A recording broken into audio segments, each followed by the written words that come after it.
Ah, yes, Aladdin. Such a classic Disney movie. Doesn't it just remind you of your childhood? Back when you had no bills to pay, no jobs to go to, and even when you saw it a bunch of times back then, you would still be happy when your teacher would roll it into your classroom on one of these. Hell yeah, so good. And there's something satisfying about seeing a dude who has a good heart but no money somehow still win at life. He gets the girl, he beats the bad guy, he ends up being a hero. That's a good feeling, right? But do you ever just sit down and think about how much of a hero he actually is? Like, just how much does he contribute to the resolution of the story?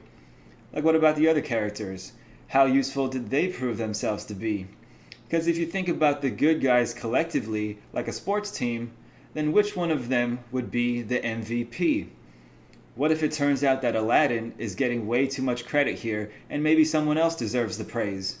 Well, I think if we break down different scenes from the movie, we can determine exactly who did what and then figure out who the real MVP of Aladdin is. So let's go. Now I know what you're probably thinking.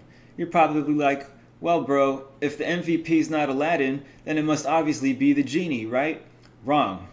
Yes, it is true that the genie is valuable simply from the fact that, well, he's a fucking genie, and he can use magic to grant wishes. But he's only able to do that when his master tells him to. Other than that, there are only a few examples of the genie taking matters into his own hands and doing something useful that was not necessarily a wish. Like here, when he saves Aladdin's life, or when he knocks out Iago, and when he helps Aladdin out of the cave, which he was tricked into doing, by the way. So yeah, we appreciate all the awesomeness, Genie. You're funny and everything, but you're still not the MVP. So who else is it then? Alright, well if it isn't the Genie, then it's gotta be Abu, right? I mean, he's like Aladdin's sidekick, and he's the only companion of his to be there from the very beginning of the story, and presumably even before that. But how exactly is this monkey even useful? Sure, he's got Aladdin out of a few tight spots with the guards, but he also messes things up just as often. If I was his sports team manager, I would totally put his ass on the bench so fast just to be safe. His best contribution was probably when he stopped Jafar from stabbing Aladdin and then stealing the lamp from him. That is pretty good, but I got someone else who's even better. Okay, so let's think about this. Who else could it be? Which character consistently brought their A game? Who was the MVP of this team? Well, I'll tell you who. The magic fucking carpet. Let's go down the list of reasons, shall we? Right off the bat, as soon as the carpet meets Aladdin, he's already helping him locate the lamp inside the Cave of Wonders. We can assume that the cave is humongous, and not knowing where to look for the lamp means Aladdin would have been searching for what could have been hours, maybe even days. Then, as the carpet is trying to stop that idiot Abu from touching the forbidden treasure, he's able to at least delay Abu long enough to allow the lamp to be picked up by Aladdin, right before it bursts into flames. Soon after that, the cave starts to collapse, and this is the first time we get to see just how useful flying can be. Aladdin now has air superiority, and if you don't know just how fucking big of a deal that is, you need to study more history. So anyway, he helps Aladdin survive the implosion of the cave. Then, just seconds later, he saves Aladdin again from falling to his death. In the scene where Aladdin uses a wish to become a prince, the genie tries to think of ways to improve Aladdin's assets, to make him appear more like royalty. For example, he improves his clothing, and he even turns Abu into an elephant. But you know what the genie did not change at all? The fucking carpet. You know why? Because the carpet is already perfect. Moving on.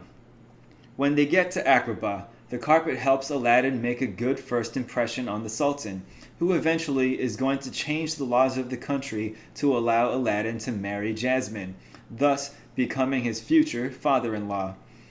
The carpet then helps Aladdin impress Jasmine on their first date. The carpet is basically allowing the equivalent of a dude rolling up to his girlfriend's house in a sports car and then sneaking out for the night. Every guy knows that if you're going to take a girl out on a date, you gotta have a nice ride. And that's what we see here. And do I even have to mention the whole New World song? That is like the most iconic scene in the whole movie, and it would not have been possible without the carpet. Right after that, the carpet goes from magic rug to a straight up wingman as he helps Aladdin score the first kiss with Jasmine. So that whole scene, the romance, that's what Aladdin wanted the moment he saw Jasmine. It's what Jasmine was saving herself for all this time. That's pretty serious. Then later, when Jafar finally gains the upper hand and banishes Aladdin to a snowy cliffside, who had the fortitude to follow him all the way over there? Yeah, who else? The carpet. He helps Aladdin get back to Agrabah from what basically would have been a frozen death sentence.